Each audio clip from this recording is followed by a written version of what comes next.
Be ready. The kingdom of heaven will be like 10 virgins who took their lamps and went to meet the bridegroom. 5 of them were foolish, and 5 were wise. For when the foolish took their lamps, they took no oil with them, but the wise took flasks of oil with their lamps. As the bridegroom was delayed, they all became drowsy and slept. Matthew 25, 1 through 5. As demonstrated by the wedding in Canaan, the first century wedding celebration was typically a days long event filled with eating, drinking, dancing, celebrating. Logistically speaking, it could pose all kinds of challenges for the host. Things could run out, like wine, in which case Jesus might just redeem the situation by making more. In the parable of the 10 virgins, it was lamp oil that ran out, which was a problem there was no remedy for once it occurred. More oil could not be miraculously produced because the responsibility for the oil fell on the guest, not the host. It was absolutely essential that each attendant came fully prepared. To clarify, the virgins in the story represent 10 unmarried bridesmaids anticipating their moment to join the ceremonial process.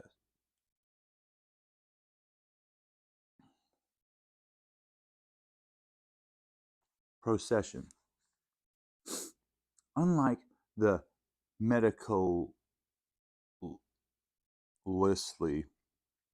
orchestrated wedding of today, meticulously, pardon me, ceremonies back then unfolded at their own pace, with the groom taking the lead whenever he saw fit. It was his party after all. But at midnight, there was a cry. Here is the bridegroom, come out to meet him. Matthew 25, 6. The moment he arrived, everyone jolted awake and grabbed their lamps. The wise virgins were prepared and ready to go. They lit their lamps with the extra oil they had on standby. The foolish virgins, however, failed to adapt to the extra long wait. They frantically asked the wise bridesmaids to share the love and give them some oil.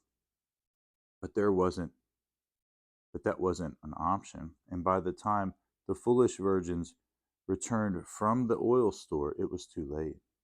The door had been shut, and they were denied entry to the reception.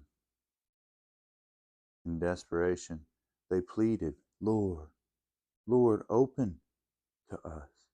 But he answered, truly I say to you, I don't know you. Matthew 25, 11 through 12. The foolish bridesmaids were not prohibited from entering the reception because they were sleepy, disorganized, or oblivious to the situation. Their oil supply management revealed a much deeper issue, spiritual apathy. Intentionally, they had oil, or initially, but it wasn't enough to last the duration, which means that at some point, the willful decision was made to no longer bother with it. The foolish bridesmaids dozed off with indifference.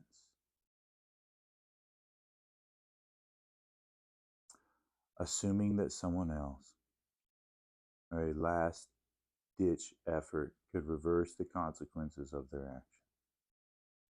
Jesus told this parable to make clear the only option available for admittance is to be ready for his return. Logistically speaking, we'll encounter all kinds of challenges while we wait.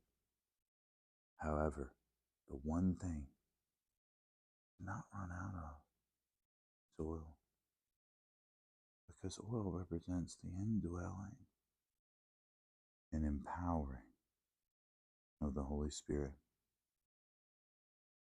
which explains why that love cannot be shared or borrowed at the last minute. Our relationship with the Lord must be our own. No one knows when Jesus will return. Our bridegroom will take the lead whenever he sees fit. It's his party after all.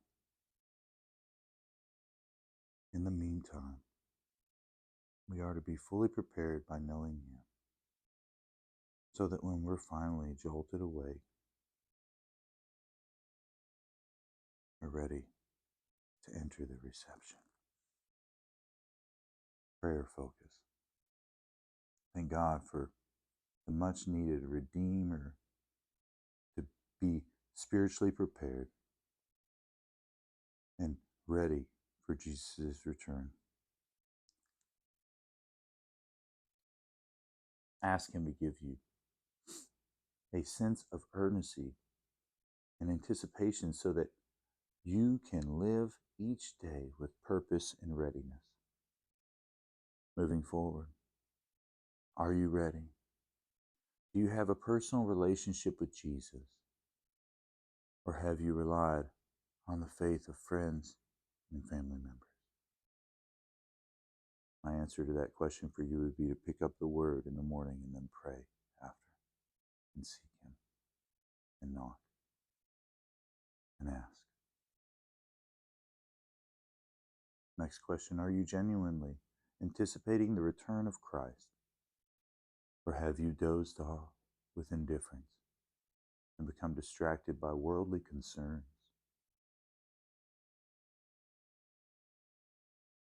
Question mark.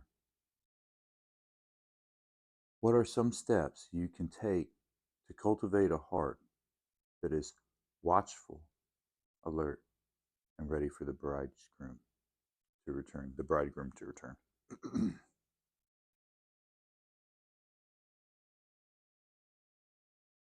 My prayer for all believers is every day that, Lord, you would soften our hearts and pour out his love, his grace, and his truth. I have felt that tangibly, and it will change everything in your life. I love you guys because he loved us first. Be ready. God bless.